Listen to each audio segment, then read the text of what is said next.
Mateo Kapitulo 8. Ang paghinlo ni Jesus sa usa ka sanlahon. 1. Usa na hilugsong na si Jesus gikan sa bukid. Minunot kaniya ang dagkong mga panon sa katawhan. 2. Ug tan-awa, usa ka sanlahon miduol kaniya ug sa iyang atubangan miluhod nga nag-ingon, Ginoo, kun buot mo, makahinlo ikaw kanako. 3. Ug mituyhad si Jesus sa kamot ug siya gitapian niya nga nag-ingon, Buot ako, magmahinlo ka. Ug diha-diha nahinluan siya sa iyang sanla. 4. Ug si Jesus miingon kaniya, Bantay baya nga walay bisan kinsa nga imong suginlan. Hinuon umadto ka ug magpakita ka sa saserdote og himoa ang halad nga gisugo ni Moses ingon nga pagpamatuod ngadto sa katawhan. Ang pag-ayo sa binatunan sa usa ka kapitan. 5.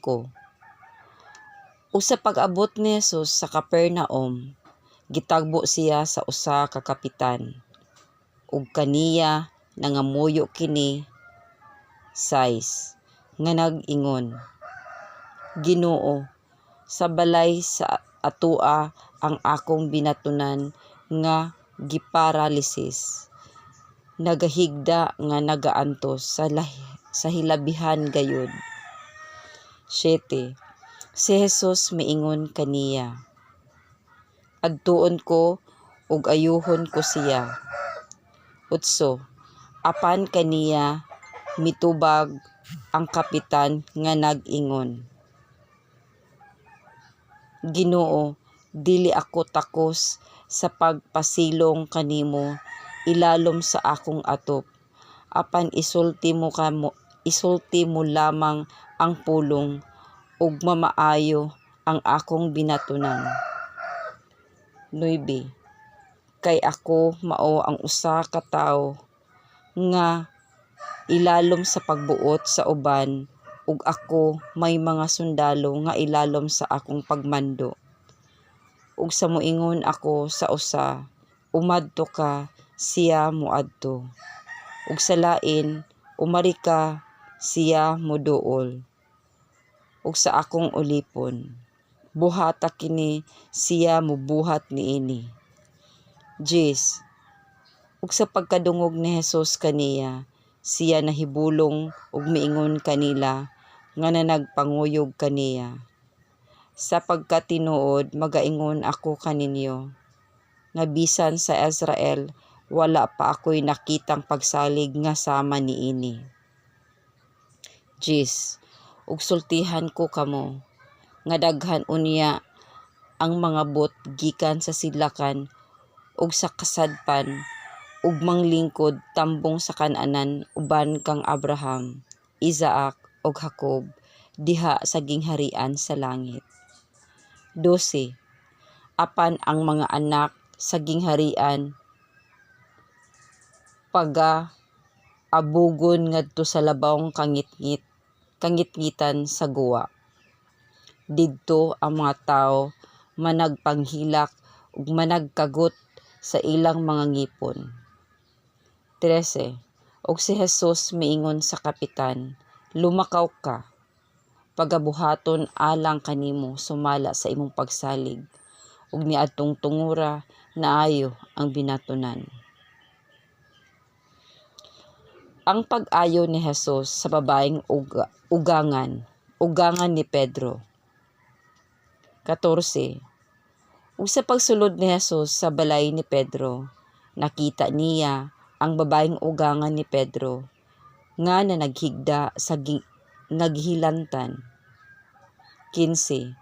Ug gihikap niya ang kamot niini ug siya gihuwasan sa hilanat ug mibangon ug mialagad kaniya. 16. Ug sa pagkasawomsom na, ilang gipanagdala ngadto kaniya ang daghang mga giyawaan, ug pinaagi sa usa ka pulong iyang gipagula ang mga espiritu gikan kanila. Ug siya ug iyang giayo ang tanang mga masakiton. 17.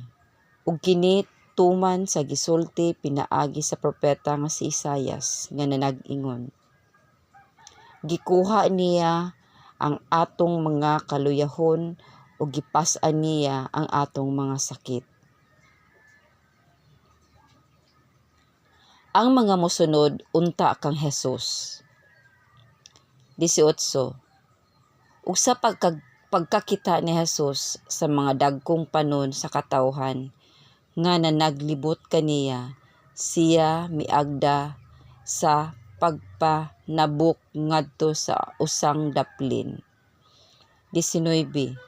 Ug dihay usa ka eskreba nga miduol ug miingon kaniya, magtutudlo, mosunod ako kanimo bisan asa ikaw moadto. 20. Kaniya si Jesus mitubag nga nanag-ingon, ang mga milo adunay kulobluban, ug ang mga langgam sa kalangitan adunay kabatugan. Apan ang anak sa tao walay dapit nga kapahulayan sa iyang ulo. 21. Ug may lain pa sa iyang mga tinun-an nga miingon kaniya, Ginoo, tuguti una ako sa pag-adto ug paglubong sa akong amahan. 22.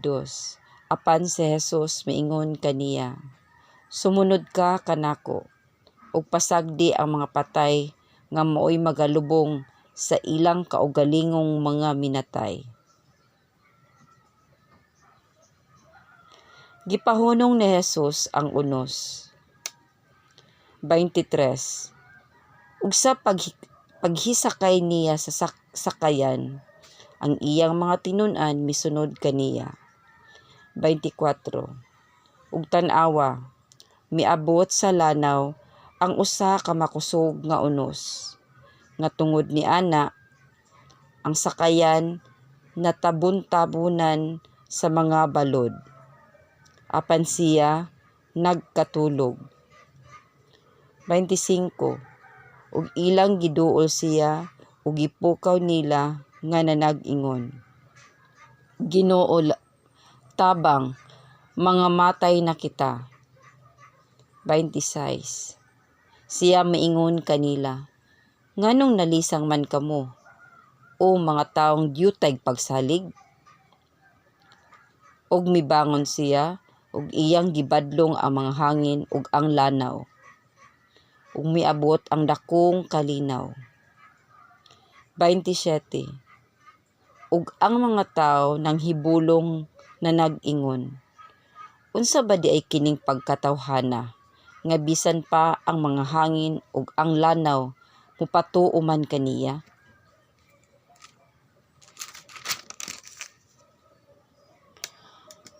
Ang mga gadaranhon nga giyawaan.